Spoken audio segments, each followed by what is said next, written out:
Let's get right to it. And one thing I like to do on this show, if there's been something that's popped up in like the last few minutes, I like to lead with it if it's sufficiently significant. This is something that is brand new. The Buccaneers are aware of it. They're trying to look into it with their people to figure out if they will have any formal comment. The Miami Herald reports that on October 15, before Antonio Brown signed with the Buccaneers, there was an incident of some sort at his gated community in Hollywood, Florida, where he allegedly busted a security camera and threw a bicycle at a security guard shack. The homeowners community opted not to press charges, reportedly in part because there was fear that employees would be retaliated against potentially by Brown. And even though there's no specific charge resulting from that incident, Peter, the reality for Antonio Brown is he's on felony probation from the incident with the moving truck driver from January. And it doesn't take much to activate the probation officials to look for reasons to revoke probation, because probation is literally your get-out-of-jail-free card. And you had better comply with every requirement. And if you fail to do so on a reduced standard of proof, not beyond a reasonable doubt, but just preponderance of the evidence, if you commit any other act of wrongdoing that violates your probation terms, you're going to jail. So this thing potentially is very significant depending upon whether and to what extent the folks in Broward County move forward with not prosecution for the new incident, but a question of whether or not there was a probation violation from the thing back in January. You know, my first reaction when you told me about this, Mike, was very simple. I said, wow, Tom Brady on Sunday completed more passes to Antonio Brown than to any other person on his team. The Bucs scored 46 points. And Antonio Brown has sort of morphed into, very quickly, a contributing member of an NFL playoff team. So I think the first reaction of the Bucs is probably going to be, well, let's let the legal process take its course. And my gut feeling is the Bucs will probably say, well, this happened before we signed him. So we're lumping this into the category of everything else, which is, let's see what happens with as he makes his way through the legal process. Now, I don't know what they'll do. You're asking me my gut feeling. My gut feeling is that they're going to hope that it goes away, but we'll see if it does.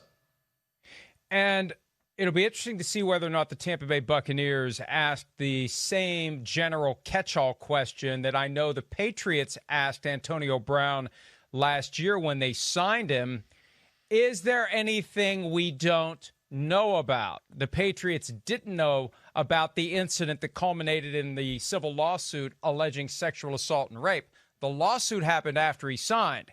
The alleged incident happened before, and there had been negotiations on a potential settlement for months. And my understanding is Brown and his agent at the time, Drew Rosenhaus, didn't disclose that information, which poisoned the relationship and greased the skids for a termination. So if Bruce Arians sat across from Antonio Brown and said, all right, let's make sure we know everything that you've done that you shouldn't have done. Item A, B, C, D, E, whatever. Is there anything else? And Brown looked him in the eye and said, there's nothing else. Just days after this thing that didn't result in formal charges but could result in a revocation of probation, that's the kind of thing that can get Bruce Arians to go to Tom Brady and say, hey, tell your housemate, get the hell out. He's done. He's gone. That's it. We gave him 0 chances, and he's violated our trust by failing to tell us that there was one more thing before we gave him a job. That's a really good question because, yeah, the Patriots did ask that. Did Jason Light ask that? Did ownership ask that? Did Bruce Arians ask that? That's one thing we don't know. I think the one other thing about this is that is going to be interesting to see. I think one of the things when you look at cases like this, Mike, you wonder, okay, first of all, if at the facility, at the complex where this allegedly happened, okay, what is the real reason why charges were not brought? And what is the real reason why this was not pursued? I don't know the answer to it, but those are the questions I'd want to have answered as well, because honestly, it's an allegation. We're not positive it happened. Judging by, you can tell a book by its cover. Judging by it, I mean, do any of us doubt that it happened? No. But there's a difference between doubting whether something happened and then finding out where something actually did happen.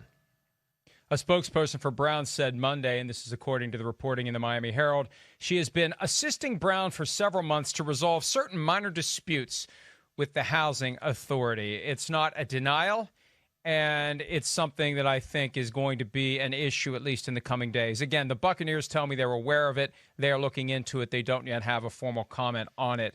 But I really do think one of the key questions is whether and to what extent that blanket question was posed to Brown, what he said. Maybe he told them about it. Maybe he said, I need you all to know about this. It may come up at some point in the future. And they said, okay, we just don't know.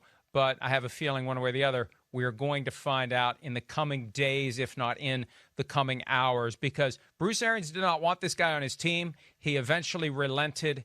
And if there's any sense that Antonio Brown was less than truthful when Arians stuck his neck out for Brown, that becomes a very different analysis moving forward. And as you pointed out, Tom Brady used him yesterday. He had 39 snaps on offense yesterday, had 39 the week before. He was on the punt return team. This is a key member of the team already from a strategic standpoint, with an opening in New Orleans that we'll talk about in a minute to catch them and pass them. You stand on principle, you may lose on the football field, Peter.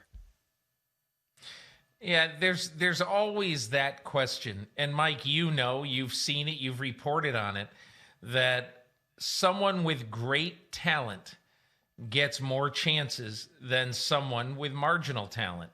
That's going to be the big question now in Tampa. And Mike, look, this has been a very interesting year for Antonio Brown and the Bucs, because obviously Tom Brady would have loved to have seen him sign there and been there the whole year. That didn't happen.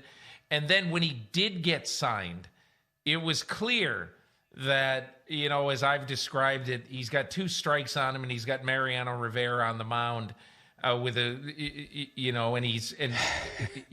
he's got no other chances. Okay. So now we'll find out if that's actually true, if something really did happen at this apartment complex.